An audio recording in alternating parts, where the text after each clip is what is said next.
자, 이어서 유튜브로 좀 넘어가 보겠습니다. 미래짱님께서 애경산업 올려주셨는데 애경산업 오늘 안 좋죠. 예. 최근에 계속 안 좋아요. 27,000원 찍은 이후로 계속해서 슬슬 내려오면서 4월 이후에 올라갔던 상승폭을 많이 내려놓는 듯한 모습으로 가는 애경산업인데요. 자, 26,000원에 사셨습니다. 그러니까 거의 고점에 사신 거죠. 그리고 8% 어찌해야 하나요? 예, 진짜 어찌해야 할까요? 이게 주봉으로 봐도 많이 내려와서 살짝 올라가다가 다시 내려가고 있는 안타까운 애경산업입니다. 자, 우정영님, 이거 네. 좀 높지 않습니까, 가격대? 높은 건 아닌데요. 시장 상인 것 같습니다. 최근에 이제 중국 소비주들이 전반적으로 지금 안 좋거든요. 네.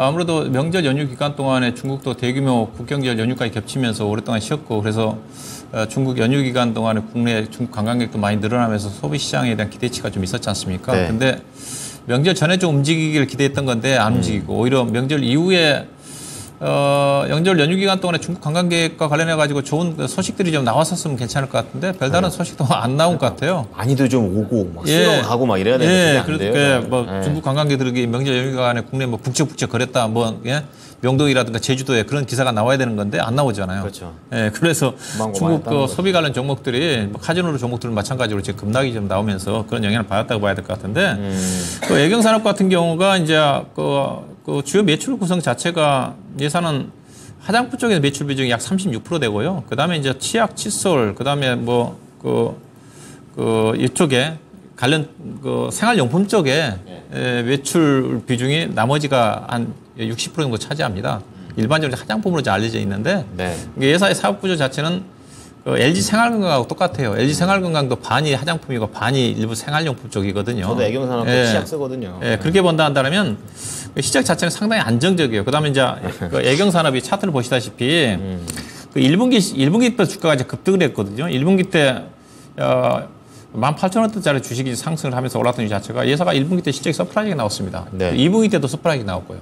2분기 같은 경우도 작년 1분기, 2분기 때 영업이익이 40억대였는데 160억이 나왔거든요. 4배 증가했어요. 그 실적 자체가 다른 여타, 물론 화장품 다른 여타 종목들도 좋아졌지만 예사만큼 그렇게 서프라이즈하게 좋아지는 회사가 없었어요. 그렇군요. 예, 근데 주가가 그래서 좀 다른 것들이 많이 올라왔다가 27,000원대까지 올라왔다가 떨어진 이유 자체가 현재 실적 전반치로 따지면 밸류 상태로 본다면 제가 중국 소비주 관련 쪽으로 본다면 주가가 가장 싸요. 앞서 이제 LG 생활건강과 비교해보면 LG 생활건강이 지금 주가가 많이 떨어져 있지만 올해 예상치가 PER 단위로 22배거든요. 근데 예산은 지금 10배입니다. 10배 되는 수준이기 때문에 반 정도 좀 되는 거죠. 그러네요. LG 생활건강이 업종 대표적인 종목이라는 그런 프리미엄을 감안한다 하더라도 예사 주가 자체는 LG 생활건강이 PER 22배면 최소한 12배 내지는 13배 정도는 가야 된다고 보고 있거든요. 그래서 주가 자체는 싸다. 그렇게 좀 보시면 될 것 같습니다. 시장 상황이 안 좋아서 좀 떨어졌다.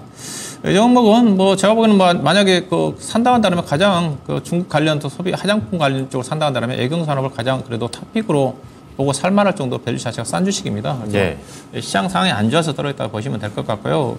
약간 뭐 추가적으로 차트로 본다 한다면 직전 저점을 깨버리기 때문에 내려올 수 있겠지만 시적주니까 쉽게 뭐 떨어질 것 같지는 않아요. 왜냐하면 이 회사가 이미 지금 상반기에만 지금 올해 영업이익 전망치 636억이잖아요. 작년도 390억 나왔는데 1년 동안 지금 636억을 예상을 하는데 이미 상반기 때만 작년 1년 실적을 달성을 해놨어요. 그냥 상반기 때 보면 310억이잖아요. 작년도에 390억이니까 거의 한 80% 90% 정도를 작년 1년 실적에 상반기 때 달성을 했기 때문에 그래서 쉽게 3분기, 4분기가 실적 예상치보다 약간 나온다 한다 하더라도 밸류로 봐서는 주가가 쉽게 떨어질 것 같지는 않습니다. 일단 보유 전략이고요. 비중이 8%밖에 안 되네요. 이건 뭐 당연히 물타기 하셔야 되겠죠. 이만 높게 사셨는데 그렇죠? 한 10% 정도 추가 매수 하시면 될 것 같고요. 주가가 앞서 이제 회사 주가가 1분기 때 실적이 좋게 나오면서 실적이 본격적으로 주가가 올라갔다고 그랬는데 그 가격대가 보니까 딱 18,000원이네요. 이거지 않습니까? 여기 18,000원이지 않습니까? 여기서 주가 좀 떴으니까. 그러면 주가가 현재 지금 19,000원대 정도 좀 되는 거니까 19,000원대 초반 정도에 18,800원이라 내려온다 한다면 10% 정도 추가 매수 좀 하시면 될 것 같고요. 현재로 봐서 기업 내용으로 본다 한다면 최소한 24,500원 이상까지는 가야 되는 주식이니까 다만 이제 기술적 지표상으로 본다 한다면 122동평과 612동평까지 만나는 선 자체가 23,000원이거든요. 여기서 아마 저항을 좀 받을 것 같습니다. 충분히 물타기 한다 한다면 23,000원대 정도에서 매도하면서 수익을 좀 낼 수 있는 주식이고 시장이 좋아진다 한다면 대표적인 실적 호전 턴어라운드 종목이니까 충분히 중장기적으로도 고점 돌파도 가능하지 않겠나. 단기적인 목표 주가는 23,000원을 보시면 될 것 같습니다. 네, 자 애경산업과 관련해 가지고 가격 전략 말씀을 드렸으니까 잘 참고해 보시기 바랍니다.